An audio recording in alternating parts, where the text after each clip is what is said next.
I've clicked got it. There we Hi, go. everyone. Welcome.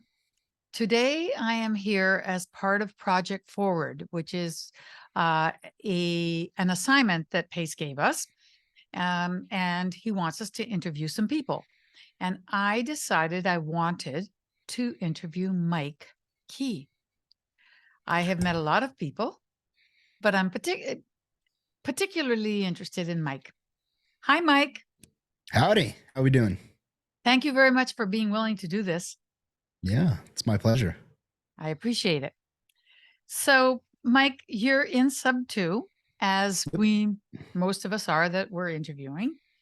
And I am interested in starting off with before SubTo, because Ooh, there are not before. very many people that actually came in with some kind of audience when we're talking about social media. But you had a history. So could you talk to us a little bit about your past as a person and as in social media? Yeah. Well, that's interesting because it takes two paths. My wife and I. So I got to give the whole backstory. I was on social media for a long time. Probably like we had talked about Twitter once before. Joined that back right after it launched, and this is part of my previous career in web development and stuff. And so I've always been involved in social media and paying attention to the web and whatnot. And we discovered other people that were traveling full time on Instagram. And they were traveling around. This is before it became popular. Now van life is super popular. But we discovered it way back in 2013, and we saw other families who were doing this. We were like, we want to do that. And of course, a lot of these families had trendy little names like Malamish Airstream. That's a family that I remember. And there was another one too, who I forget. They were the Works or something like that. And so our first branding of ourselves as a personality was called Bold and Adventurous. And that's still on the back of my Airstream. So we sold everything we owned, and we traveled around the country for 2.5 years in an Airstream, calling ourselves Bold and Adventurous. And we slowly built up a following of people that were interested in that lifestyle. And I would share tips. I made videos about like how our internet worked on the road full time, right? We had like an entire complicated setup because a lot of people were like, how do you travel and work? And remote work, COVID hadn't happened yet. This is 2014, 2015, 2016. So a lot of people didn't know that you could do remote work and like all of that stuff. So that is like the first phase of like learning how to brand myself and using social media. And not only So, that, so it where opened up had a you lot of been living doors. prior to this? Where had you We been used to live living? in Florida. Yeah, we lived in Florida. Florida. And Sold when you decided everything. that you liked this concept of living on the road with a van, and you branded yourself as Bold Adventures. Bold and adventurous. Oh, bold and adventurous. I like it. Don't Yep. cut either one of them. So bold and adventurous, and off you started. Yeah, At and off that we time started. in 2014, were you and your wife with children or not? Yes. So we had our first girl, Alex, and then we had a brand new baby, which was Cassandra. You had a So it was baby, a brand new baby. a brand new baby. So we might have been a little crazy. That's amazing. Even as a second child, new babies are still like, mothers and fathers tend to be like, oh, here comes another one. Although by the time the second one comes, you drop it and you go, oh, they bounce as opposed to the Yeah. first one. Oh my gosh, we killed it. So so you do feel a little more relaxed, but on the road, that must have been a bit of a challenge. It was a little bit. They tend to be easier when they're smaller because they can't Of talk back. They just kind course. of, take naps and sleep. True, true. So you got on the road. You sold all your belongings, so you only kept the things that were important to you, very important, and Yeah, off. we downsized. Yeah, and off you went. How did you decide, besides the following, which I can understand? I think that's genius, that you're on the road and you're kind of a little bit by yourself, you don't know what happens on the road, right? But you have a following, so you're not feeling as isolated. So I would think, and that it would be even more fun. But how do you decide where you're going to go?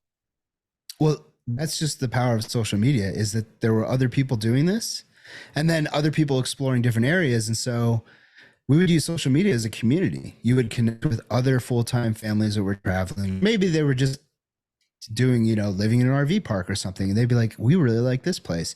And so a lot of my recommendations for where to go and stay would come from connecting with people via social media.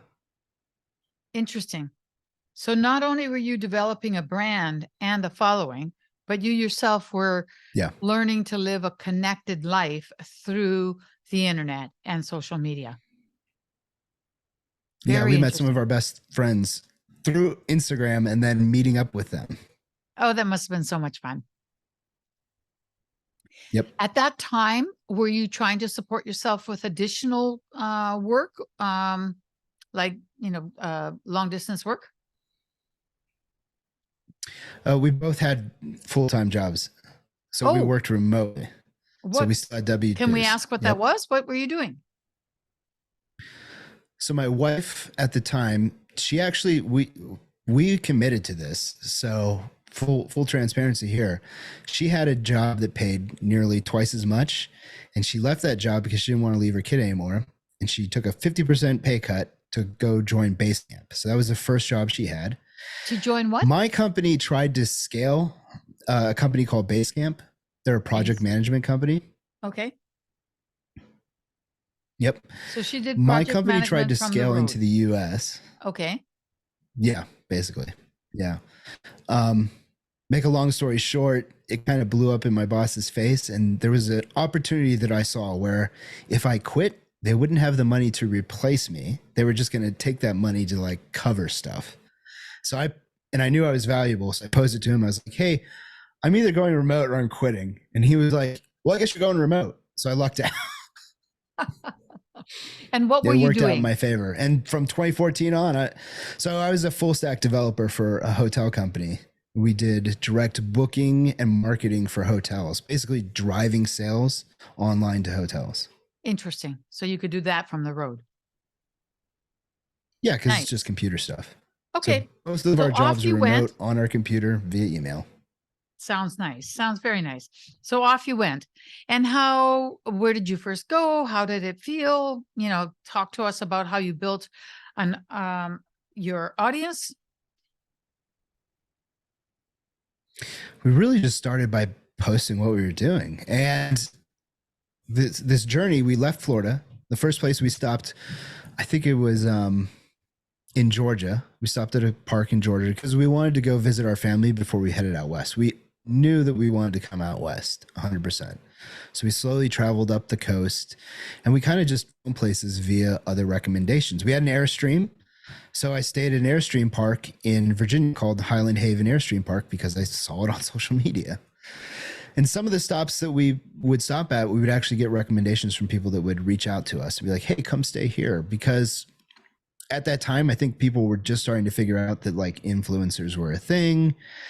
And so just by sharing your life, opportunities would arise, like sponsorships. Nice. I think we're just starting with different people. We didn't get that big just yet. Interesting. But you were taking advice from the people you were connecting with and you went up the coast. And yep. What did you do how far up did you go? And what did you do when you got up there? So we went to Syracuse to visit Jordan's father first, and he helped us do some work on the Airstream because we wanted to rearrange a couple things to make it a little bit more comfortable to us. And then from there, I visited my family in Ohio, and after Ohio, we just booked it all the way to Devil's Tower in Wyoming, and that's where we started to slow down. Interesting.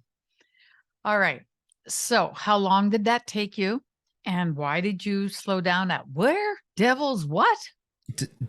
Devil's Tower in Wyoming. You ever see Close Encounters of the Third Kind? It's that big thing that he's making out of mashed potatoes. Yep. So that was the first place we visited. Okay, how long did it take you to get there from Florida? Well, we stayed in Syracuse for a while. So we left in May. So May, June, and July. I mean, kind of a nice. We just taking our time, not in a rush. Yeah. And when you got to Devil's Tower in Ohio, what happened? Wyoming. Wyoming. We My actually apologies. just camped. We camped there. We camped there, explored it. We actually met another family there, and that gentleman, they had a much bigger. They had a fifth wheel. He was a day trader, which I thought was interesting, and they were homeschooling their kids on the road. Yeah, we continuously meet people that were doing this. And what did you do once you got there? Did you like what happened? Just hang out and explore. Just Is that enjoying where our you time. stayed? If Is that we would where work, so did it finish no, there? we would. No, it didn't finish there. We would continuously travel. So we usually tried to stay someplace either 2 or 3 weeks, or a couple places where we would stay an extended time. Like we went to the Grand Tetons and we kind of relocated. We were probably there for maybe 2 months with different people, and we would just kind of move around. And we had amazing views. Nice. Nice. But The it's almost like photography must have living at been the Grand awesome. Tetons. Yeah. Yeah. Yeah. Lots of great And memories, lots of great photos.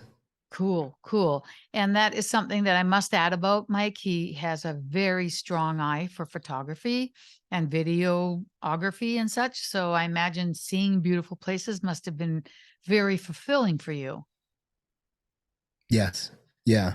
Actually, that's the one thing I miss about it, is that it was also very easy to de-stress from work, because you just step outside and you're always someplace beautiful and restful, and you can just sit in a chair and relax or go for a hike or whatever.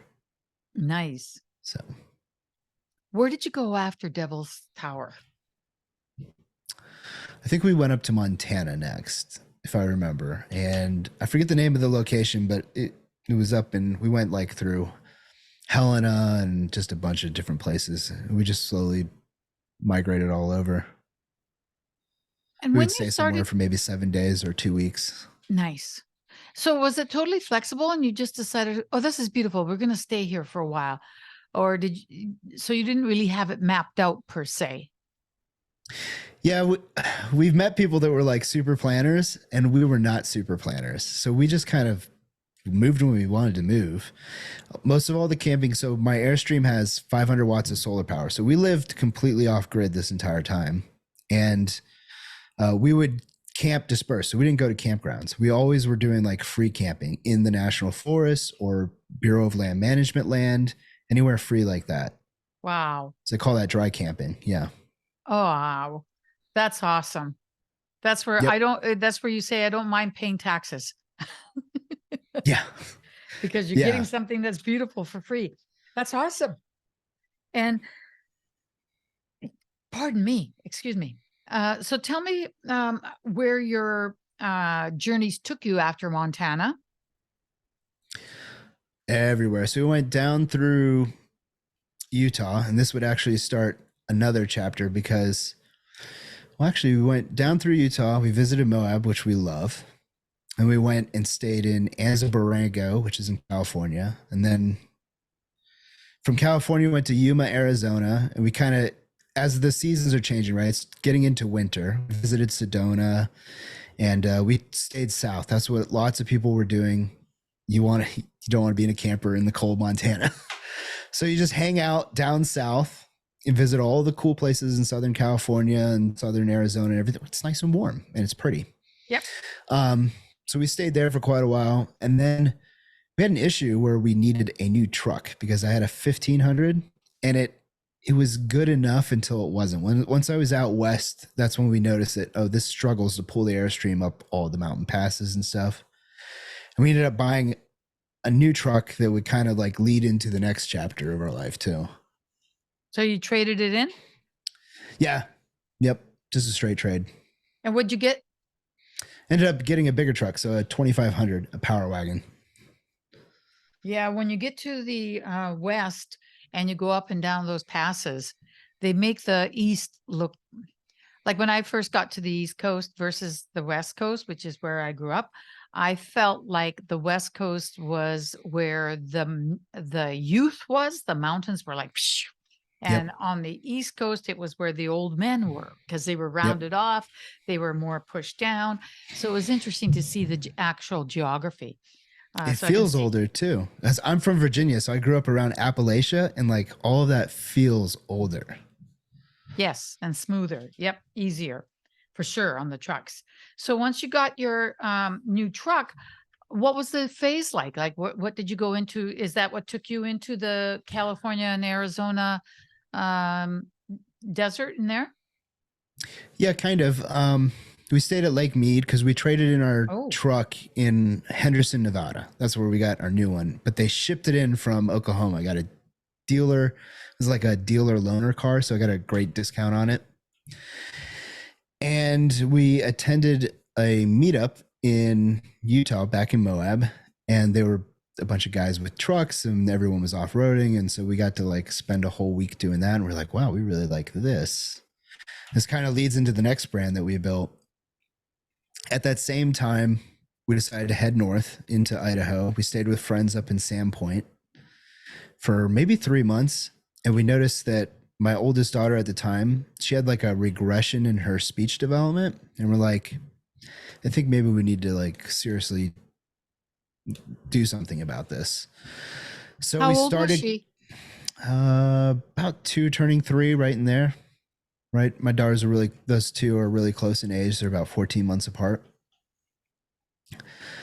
And we also discovered bigger pockets. And this is a discussion that I had been having with a friend for a long time. He'd always talked about real estate. And I was like, why aren't we into real estate? And so I started listening more and more to bigger pockets. And we're thinking about, we need to probably stop and get speech therapy for Alex. And we're in Idaho and we're enjoying Idaho. And so I started researching markets. And the first market that pops up is Boise. And I'm like, everything here looks primed, like demographics, the industry, because, you know, just the age group, particularly, like these are all going to be people that are our age. They're going to be buying houses in the next couple of years. And then there's lots of young people coming up behind them. Mm-hmm. And there's not a huge elderly population like Florida or something. I was like, it looks like perfect, primed to grow. And the houses were still under 2K. So we decided that we needed to stop traveling full time and settle down for Alex. Mm-hmm. And we picked Boise to get started in real estate, and also to kind of like launch our other brand, which would become Off-Road Treks. Off-road tracks. Yep, Treks, yeah. Oh, trucks, off-road trucks. So now you're going into your second one. Yeah. Wow. You're definitely the age of the internet, aren't you? Yeah. That's great. So did you settle? Did you buy in Boise? Yeah. So in 2016, we came down from Sandpoint, stayed in Boise for a while, looked at the houses, like, oh, all the houses are under 200K. So Wow. that was more affordable than back east at the time. And we decided, well, we were looking at like finding a triplex or a duplex that we could house hack. But also with 2 kids, we were like, we don't really want to live in a duplex. And the other issue we had at the time here, market rents didn't match what mortgages were. So there was a slight issue. So if you got a mortgage, you wouldn't be able to cover it with the rents, because as was explained to me by one of the realtors, they're like, a lot of the boomers have houses and they don't want to kick tenants out, and they've been charging them this. All their houses are paid for, and it's been $300 for like years on end. like the rates just weren't coming up. So it made it difficult for new investors to come into the market. So we ended up buying a single family home with the plan that we would stay there for 2 years and do a burr, a live-in burr, and then buy another house, turn the first one into a rental. What happened is at the end of the 2 years, we ended up having a third kid, and we kind of got stuck there for a while. So how many do you have now? Three girls. Oh, that's awesome. Girl dad life. Very nice. Very nice. So you ended up staying in the single family home you bought. Yes. Okay. And when did you come into, how did you go from off-road trucks? Like how long were you in that brand before you entered SubTo? So we moved to Idaho at the end of 2016, buy our house, and we volunteered to host this event that was kind of loosely happening in Moab called Power Wagons in Moab. And 30 people showed up. And like we printed t-shirts and I advertised it and everything, and 30 people showed up, and all of a sudden I have a following. And I'm like, oh, there's something here. Let's brand ourselves. So that's where we came up with Off-Road Treks. And we decided, let's turn this into like into a thing. So I kind of got into the truck thing and decided I'm gonna start a YouTube channel and because I'd be in Facebook groups. We started a Facebook group too that now has over 14K people in it. Wow. And people would ask questions and I was like, I guess I could just answer these and start a YouTube. So I started making YouTube videos and kind of got into that. And we did that for a number of years until really COVID hit, and we grew the event too. So the next year in 2018, we had 50 people. And then in 2019, we had 80 people. And then in 2020, we had over 100 people come into this event. Yeah. So it kind of was like my passion too. It was like very into this and just, again, sharing what I was doing, sharing my knowledge. You know, people buy trucks and they would ask questions about suspension and this and that. And we had social proof too, because we were doing things in Moab that people didn't think you could do with trucks. They thought that was just Jeep land. And I'm like, nope. Turns out trucks do better in Moab because they don't tip over. Interesting. Jeeps tip over. Yeah. But it was teaching me like this whole thing. It was basically the same thing that we were doing before. You're connecting with a community. You have a niche, a topic, and you're just sharing what you're doing and you're sharing from your experience and your knowledge, and people are going to relate to you in the way that they relate to you. And that was like a blue collar community. And I come from a blue collar background. So I related to those people. Very interesting indeed. So, you had a following. You had this Facebook that was 14,000. Did you say? Yeah, we have about 14,000 people in it. Wow. And the Power Wagons were growing. That community event was happening year after year after year. You're now coming into COVID, right? Yeah. So when COVID happened, that actually kind of like ruined what I was doing there, because our event used to be after Easter Jeep Safari. And then when they shut down Moab for COVID, and it got pushed back till about August. And I don't openly discuss it, but it ended up costing us $2,000 out of pocket to like guide a bunch of people through Moab. And at that time, you know, the world was just kind of going crazy, and we started to reevaluate some stuff personally. And I started to feel like the truck thing and that was a distraction from the bigger goals, like why we moved to Boise. I was like, this is a great thing, and I guess I could turn it into something. I felt like we needed to like return to personal development. I had gained a lot of weight at the time. My wife had put on some weight, and we just started realizing that maybe this is a sign to like work on some of our actual dreams and not distractions. And I started to begin to think that maybe it was a distraction. So I kind of put that brand on hold for a while. And what did you do like to work on your dreams? Like, how did you assess what they were, and what were the steps that you took? We started really thinking about like where we were going, like what our goals were. Started working out. We built a home gym, started losing weight. So, I mean, all of this kind of takes time. Of course. And I think that's the one thing, one of the earliest and easiest mistakes is like, you're like, I'm just going to change my life in 30 days. And it's like, not really. Like it'll be a process as long as you keep getting back on. And so there was some of that. And it wasn't until the end of, I had some stuff happen at my job where people, or the man who hired me had left. And then the girl that he had hired, like our original team, she left a year later because they burned her out. Mm-hmm. And these things just kind of compounded to being like, I need to do something now because this is turning toxic. It's not as enjoyable as it was. And I don't want to do this forever. And I really started to think like, why haven't we done anything in real estate? We bought that first house. Well, the opportunity came to buy the house I'm in now, but I think I might be getting a little ahead. I had a friend that said, hey, Mike, you know, I had invented, in SubTo people do this. I had invented all these like complications of like getting another house. I have to like, I don't know, come up with a rental plan and do all this stuff and have 20% down. And he said, just go apply for a mortgage. And I was like, what? But that's all it took to get into another house, was to go apply for a mortgage. Yep. So you made things so complicated. So when we bought this house, that really started okay, we need to do real estate. We need to figure out how to do real estate. And I had gotten, this house is your second home? The house I'm in now is my second home. Yeah. And do you still have the first one? Yes, that's our Yay! rental, and it cash flows now.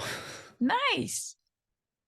Okay, so you went and put in the application and you got it and you found it and you moved.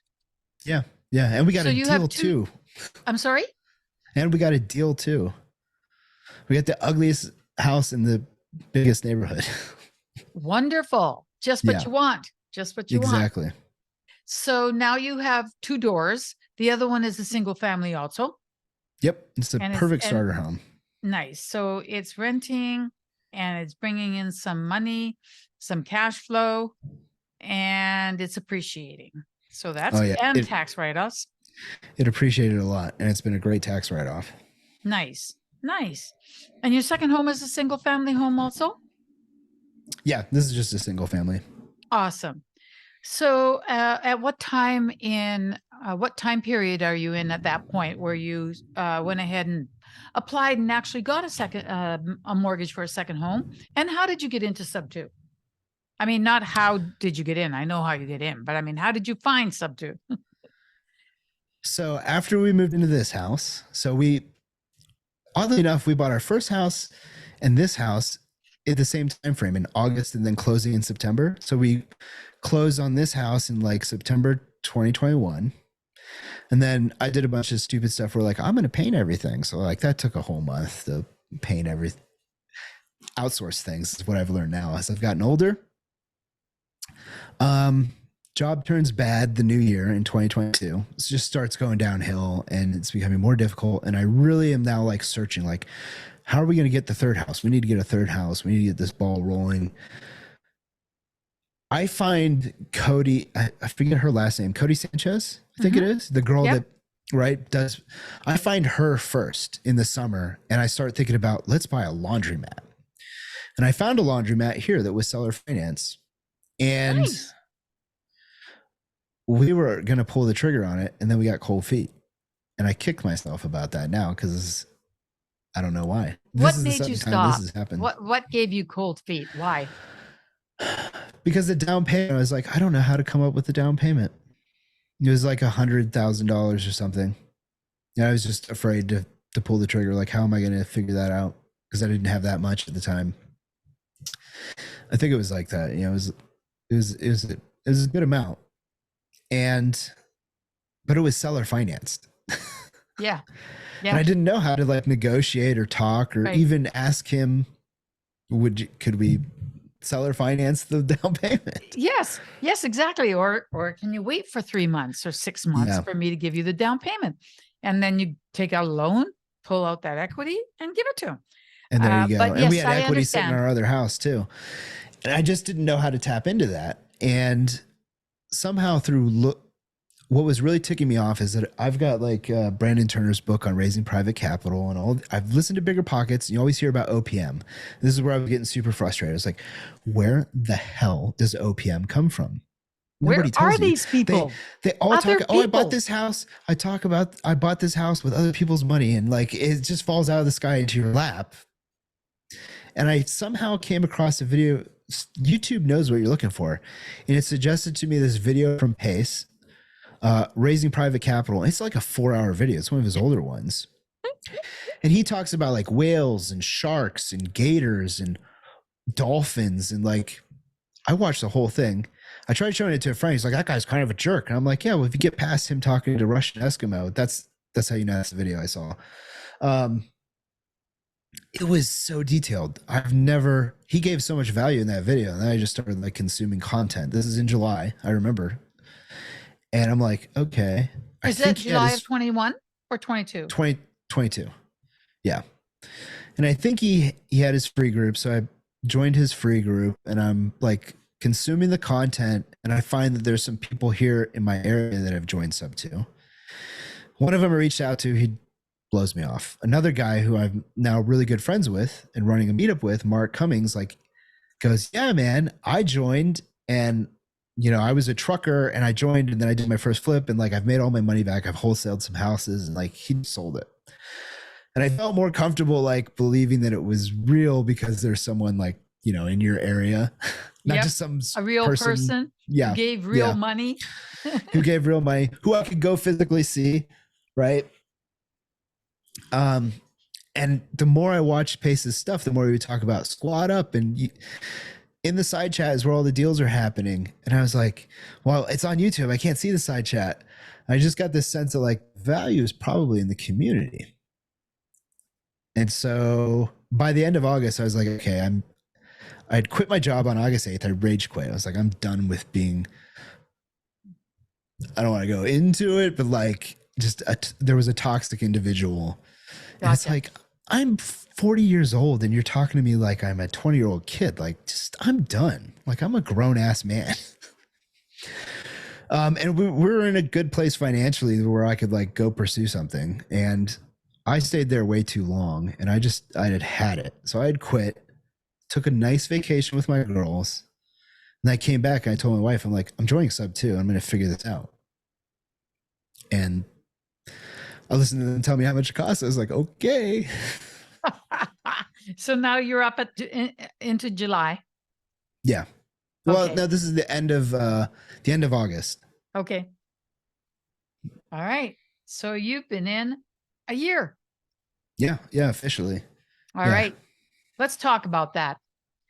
Of course, you come in, and for those of you who might not be in SubTo, you just have to imagine this: standing in front of a fire hose and the fireman turning on the hose, and you have your mouth open and you try to drink from a fire hose at full blast. It's kind of sickening in a way because there's so much, and everyone goes through that. I imagine you did too. Yeah, to some degree. A lot of it I kind of understood. I tend to be kind of a polymath and an autodidact, so I'm pretty good at like self-learning. I literally dropped out of school in the 9th grade, but I've just always been a self-learner. Okay. So I just started doing the things like, I got to set up a business and like get a website and come up with a name, and just like the first month is really just doing that, like watching the videos and lots of getting acquainted with the system, lots of consumption, doing the things that you're supposed to do to start a business, and then trying to pick a lane. So what was the first lane that you picked? Wait, let me guess. Wholesaling. Well, no, not exactly. Okay. I joined SubTo. I think I joined SubTo thinking I'm going to magically find private money lenders and magically jump right into multifamily, which has always been like the big goal. However, when I got into SubTo, I was like, boy, there's lots of people doing wholesaling here. And the first thing, I'm going to rant here for a minute. The first thing that ticked me off is that when I came to Boise in 2016 to get into real estate, I was on the Bigger Pockets forum. That's where I found the realtor that helped us find our first house. The realtors on that website told me that wholesaling was illegal and a scam and like super shady and you're going to go to jail. And I had briefly researched it and I believed them. So I'm still mad. I'm mad at Bigger Pockets because I feel like they delayed me. If I had known, because I couldn't figure certain things out and I just like gave up, and I'm kind of mad that I gave up. Anyways, but I noticed everyone's doing, there's lots of wholesaling going on in SubTo. I'm like, wait, is this what I'm supposed to be doing? How do I get into multifamily? And the more I learned about multifamily, I was like, that's a bigger piece of the puzzle than I can currently take on my own. So I ended up being like, I guess I'm going to do I guess I'm going to wholesale. And there's the 0 to hero in the course. And I decided I'm going to follow that. How did it go? Not the way I planned. I think I joined at the wrong time.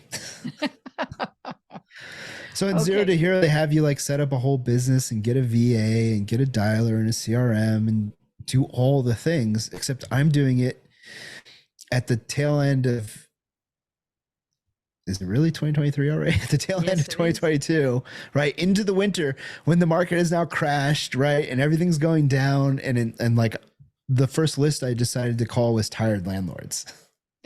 So rents are going up, prices are going down. So if they have annoying tenants, they can kick them out and raise rents, right? So not a good list. In the beginning, it didn't go well for me. Yeah. And wholesaling getting into wholesaling from the get-go can be a bit of a losing proposition because of all the costs that are involved. There's a You lot have of to pay for the costs. list, you got to pay for the CRM, you got to pay for the VA, and you got to pay for, you got to exist during that time. And it's not And there's as nuances. exactly, it's not as easy as just following directions. So I think a lot of people who do go down that road do get frustrated. And I personally said, no, not doing that. So talk to us about what you decided to do once you got out of wholesaling and, where you're going, where you are at this moment and where you want to go. So I've had an interesting time in SubTo because that didn't work for me. Here's the thing about taking action. There's a lot of talk inside of SubTo, like you need to take action, but you can take crappy action too. Like with the wholesaling thing, there's nuance there. So I had a great discussion with Jeremy Davis about his business. He's like, Mike, your list sucks. You got a bad data source and you're calling the wrong people at the wrong time. And he explained like going for pain and stuff. And like, you could be a newbie that takes a bunch of action, but like you've got a bad list. Yep. And you can burn out. The real key to not getting burned out is just to realize, well, I need to evaluate what I'm doing. And so at this time I started evaluating what I was doing. This is about February when I figured out this is not working right. And I connected with Daniel Quijano. I'd been on the nightly dial a couple times. And he had an issue where his web guy up and left him. He's like, hey, I heard you do websites or something once upon a time. I was like, yeah, I guess I could help you with this issue that you have for your boot camp. And we kind of started a little partnership there. So he had a issue getting his website online. I was like, I can do that. And so we stayed up till like midnight and got it launched in 4 hours. He like literally hit me up at 7 p.m. and is like, hey, I got to get this website online tonight. You think you can help me? But for me, it was easy and we got it done in like 4 hours. So good for you. And then, good for you. Yes. And then All I right. offered, I was like, I can come record content for you at your boot camp. And how did that go? That went pretty good. Yeah. And is that what you're doing now? Like, what are you doing for the sake of real estate? Because that's going back into your older skill set, isn't it? It is going back into my older skill set. And this is maybe the shiny object syndrome. Is for a while I thought, Pace says, how can you? So when I first got in, one of the things I struggle with is how can I offer people value? And we tend to think that has to be like, I have to be able to comp or do something real estate related. And what I didn't realize is one of the ways I could offer people value was the way I offer Daniel value, helping him with his website issue, right? Or filming content or something like that, or social media. So for a while I was thinking maybe that's what I should just do, is focus on like that. However, through a lot of help of Daniel and Elena, I realized that that's maybe Mike's 2X, and that the real estate is still like really the thing I want to do, the big thing. Good for you. So how do I combine the two things? And when I went to the SubTo Mastermind recently, not the one that anyone is going to now, but the previous one where I met you. Yep. I had some. Where you met me in person. We had met online. We met in person. Quite a while, yeah. I had some big takeaways because I went to that one to help Daniel record some stuff, but two, I was looking at that like as a business, like how is Pace running a mastermind and like what's kind of going on behind the scenes.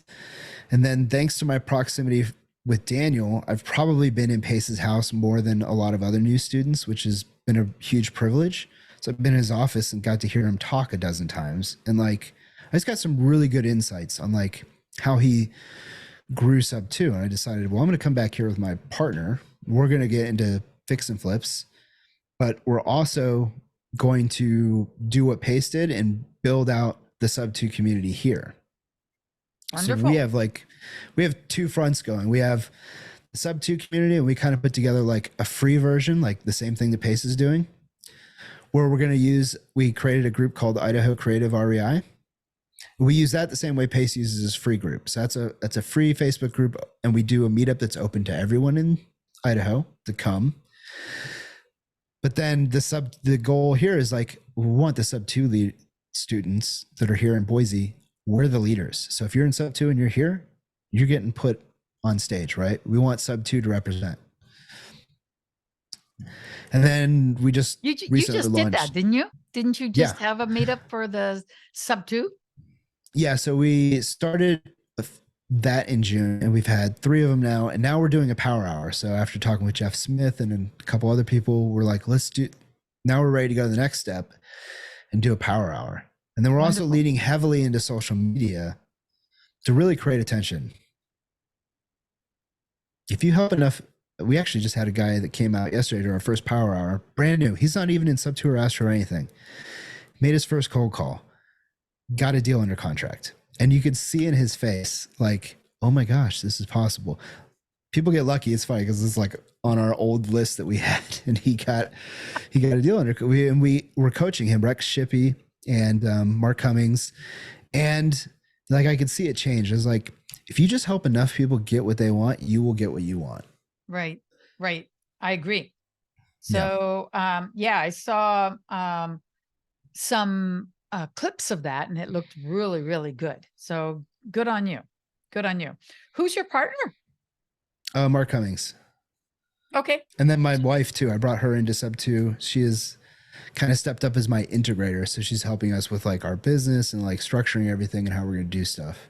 Wonderful. And you and Mark are working on Fix and Flips. Is that your goal on that one? That's our goal. Yeah. Yep. And then you're doing the social media as in building a following and a group. Yeah. So that was like my takeaway from Pace is that like the more attention you think about everything that Pace has managed to accomplish, the more attention you generate, the more you help other people, the more opportunities to come into you. So like when I started working with Mark, he was like, I don't know what to post. I was like, just start posting that you're doing flips. And now what happened is that more local investors who have money or private money people are like, oh, now they can see because it's social proof. If you show what you're doing, it's social proof. Yep. And so that just brought more people to us. And it's like, okay, well, let's be known in the Valley as being the guys doing real estate. So that's the point of the meetup, is not only to create more opportunities, but the more attention you get, the more opportunities will come your way. That's fantastic. That's fantastic. So I am very impressed with what you're doing with the social media, both with the Idaho Free REI and also with the SubTo. And if anybody can excel at that, it would be you, having done it twice already. So I'm looking forward to seeing great things come from that. I think that's really awesome. And it's good that you're doing the Fix and Flips in the meantime with Mark.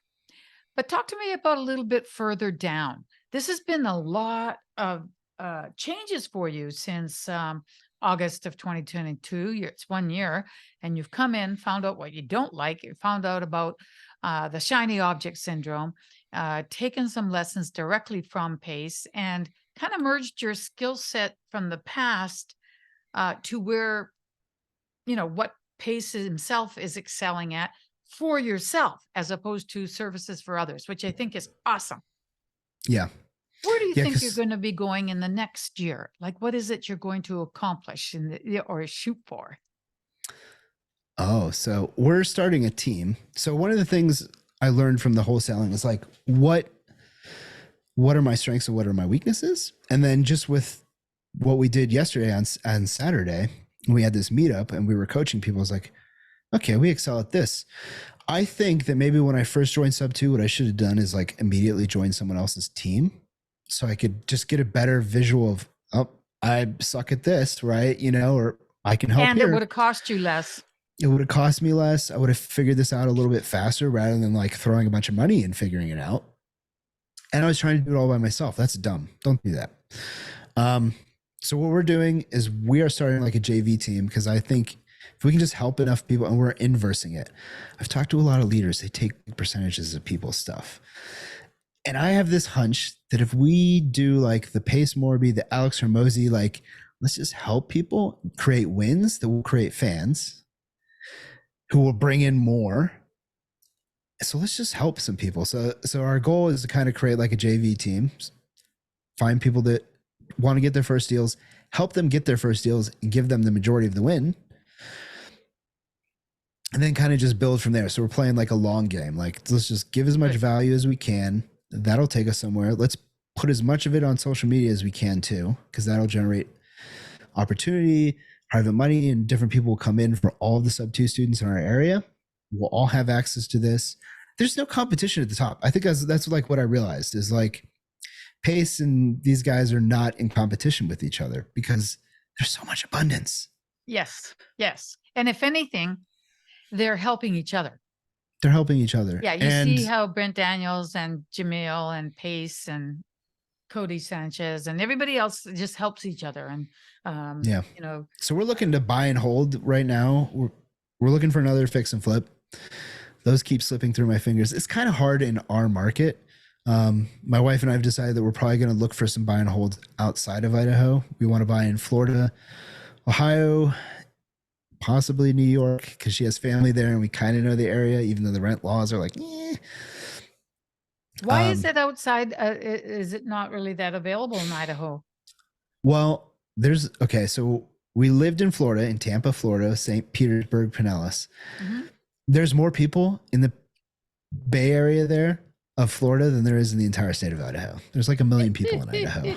I'm sorry. So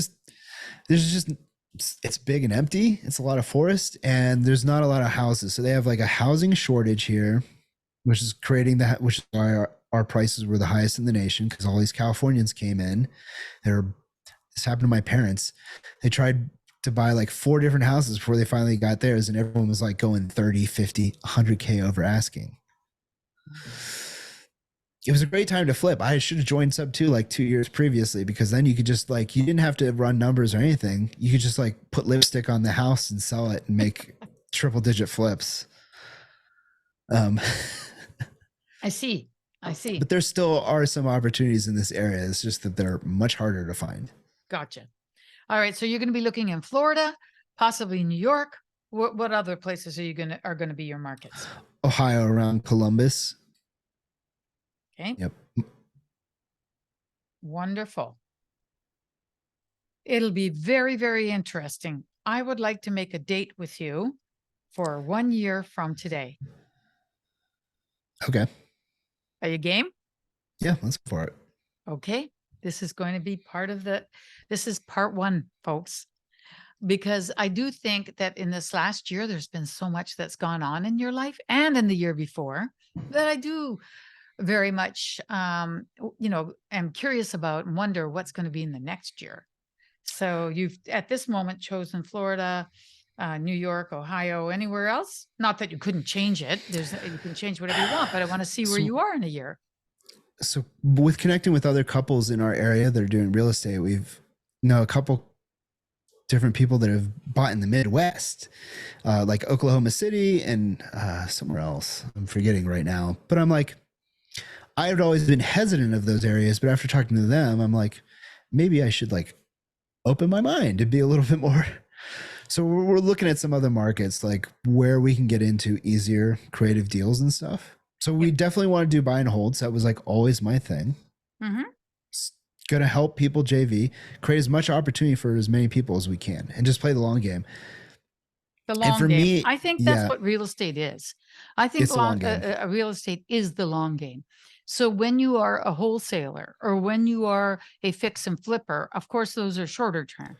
Yep. But I think people who are doing that really are doing it temporarily or see it as like today money. But when you ask them about real estate as, their long-term game, they do think of asset holding. Yeah. Interesting. Well, I want to thank you very, very much. Before we end this, I just want to ask you, if a newbie is watching this, someone who's thinking of joining SubTo or is just inside SubTo, what would be the advice you would give them? They're thinking about joining. Yeah, I mean, if they're just about ready to start this trip. If you haven't already reached out to someone to like do an elephant challenge or JV'd with someone, I would start there first. Like in the free group, I would try to network with as many SubTo students as you can to maybe get a deal to pay for it. But if you decide, well, I just want to join anyways, I would think you should join and then get on someone's team. Find a way to bring value and realize that your value doesn't have to be real estate related, right? But try to network with as many people.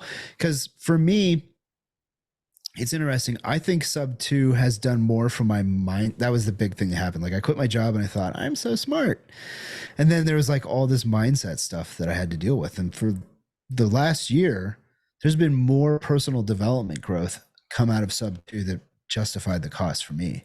Yeah. More than just like learning those the contracts are great. Don't do a SubTo deal with some janky contract, by the way. I've read those contracts. That disclosure, you don't want to be in front of a judge. No, Because there's some wholesalers in my area that are doing SubTo deals that don't have Pace's contracts. And those contracts are just like waiting for someone to get hauled in front of a judge. Yep. Yep. I agree. But I think the community is worth the price to entry because the people, what it'll do for your mindset, the opportunities, and if you leverage it, that took me a while to figure out too, is like, oh, I should leverage this, right? Those connections. Yeah. So yeah. Exactly. Well, everyone, there you have it. I am so grateful that you gave me your time and are for the benefit of everyone. And mark it on your calendar, August 27th, 2024. We're going to have part 2. Thank you, everyone. Take care. Bye for now.